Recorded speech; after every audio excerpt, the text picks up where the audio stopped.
I don't even know what to say to niggas, man. I go to my hood and niggas be like, yo, what up? I be like, man, get the fuck out of here. I ain't talking to this nigga. What the fuck am I talking to this nigga for? You know what my grandfather told me? You don't get as far as the motherfuckers you talk to for no reason. You'll be successful as the motherfuckers that you talk to for no reason. What I mean is, if you spending your day talking to a nigga that ain't got nothing going on, what the fuck kind of information can he offer you? Can he help you learn something? Can he teach you something in the conversation? Leave me the fuck alone, man. Y'all niggas... Like, I'm not a real religious person, but when your time comes, you go. I believe in fate, you know what I'm saying? So, we all here for a reason. Or then why would we be here, you know what I'm saying? There's babies that are born dead. And, you know, so they get to go from straight to heaven. They don't get a chance to sin. You know what I'm saying? So, while we here, I mean, figure out what your purpose is, what it is. If you're gonna get in the music business, who you know will put you on. And what you know will determine how long you stay once you get there. And when you're willing to go as far as further than the other guy, you always prevail. You always end up on top. It's like the kid in the schoolyard that doesn't want to fight always leaves with a black eye, because as soon as the other kid identifies he doesn't want to fight, he hits him. If you can find a nigga that could tell you that I own something, find one nigga that can say, yo, that nigga 50 owe me something, or he won't call you boo-boo because he wanna act like he knew me before we actually got on and shit like that. If you can find a nigga that say I owe him something, word to my mother, I'll give him whatever you say I owe him, but because I can't remember a nigga doing nothing for me, nigga. Well, see, ambition is not a learned behavior, it's a part of a person's character. So if a person is really ambitious, like, that's what I meant when I said I'm gonna get rich or die trying.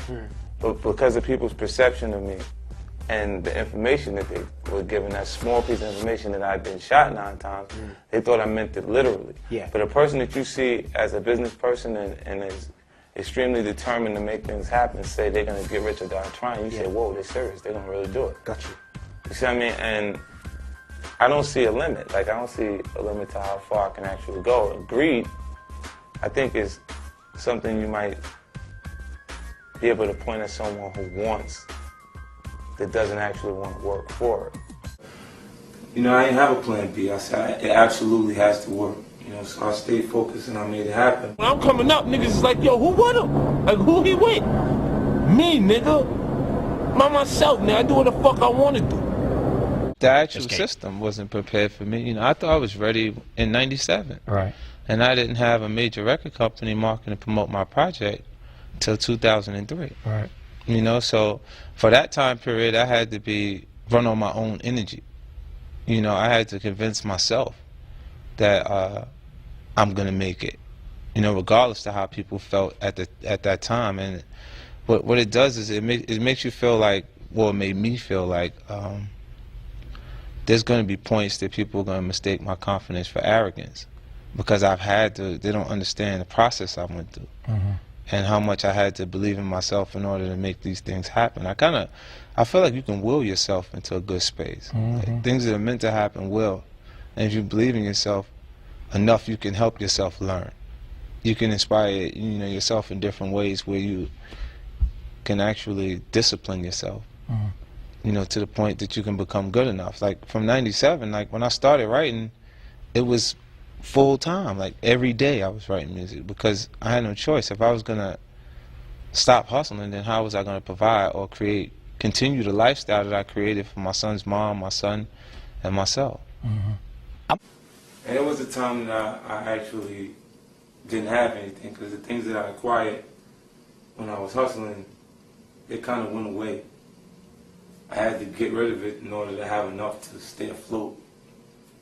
You know, and things don't happen when you want them to happen all the time. It happens when it's supposed to happen. When God has a plan for you to actually be successful, it'll happen for you. So you got to be persistent and consistent and work and work and work until it actually works. And that's why I was persistent enough and consistent enough to exist now.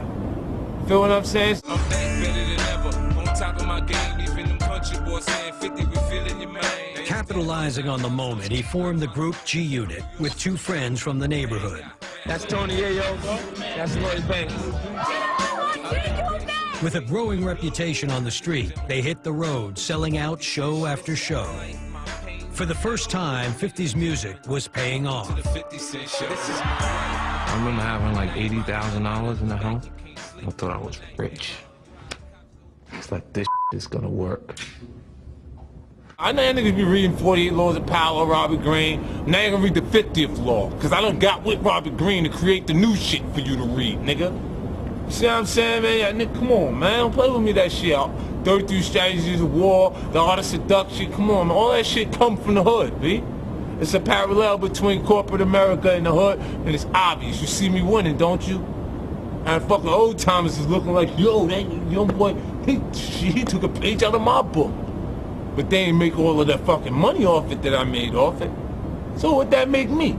That make me a better version of them niggas. The old school niggas. And when you check out Fez Magazine, Felon Magazine, and fucking Don Diva and all that shit, for real, you getting ready to see a nigga just trying to reflect on the glory days. Baby, I had 10 bricks. Remember I bought you a gold watch, didn't I? Now I don't wanna hear that shit.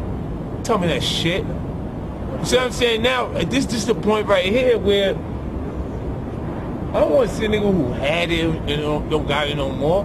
Really, I think them books is there in order to make niggas remember that shit, because they ain't ready to do that shit that they did then now. You see what I'm saying? So now they want to reflect on that shit so they can make the young boys feel like that they that hard or that serious, so they put it in like that, and then they get the young boys to do anything. They ain't fucking doing nothing. You know, so like when I got a chance to talk to him, we even brought it down to the perspective of a person that's in a staff meeting that is watching someone else raise their hand to answer a question that they know the answer to. And that means that person deserves to be ahead of you in life, because your fear of being wrong at that point is not allowing you to create your value in the workspace. And it gives me a bigger responsibility, not just myself, but for other people, so they can have an example of how they can make it.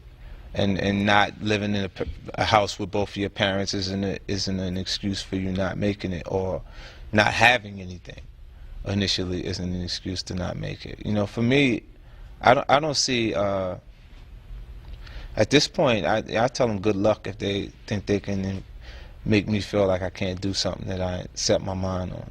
You know, because I already come so far from where I come from that it's impossible for you to discourage me. I've never allowed my fear to limit me. I'll figure out how to get past it. I think everything else is smaller. See, when the director yells cut, none of my things go away. The big house is still there, the nice cars are there, the attractive women are there. When he yells cut to them, everything goes away. They write the life that they aspire to have. So a man isn't as attractive as an attractive woman until he's successful and is publicly noted. So meaning the women that's in this room turn down men as much as I do it, turn down women at this point. But until you get up here, you'll never feel what it feels like.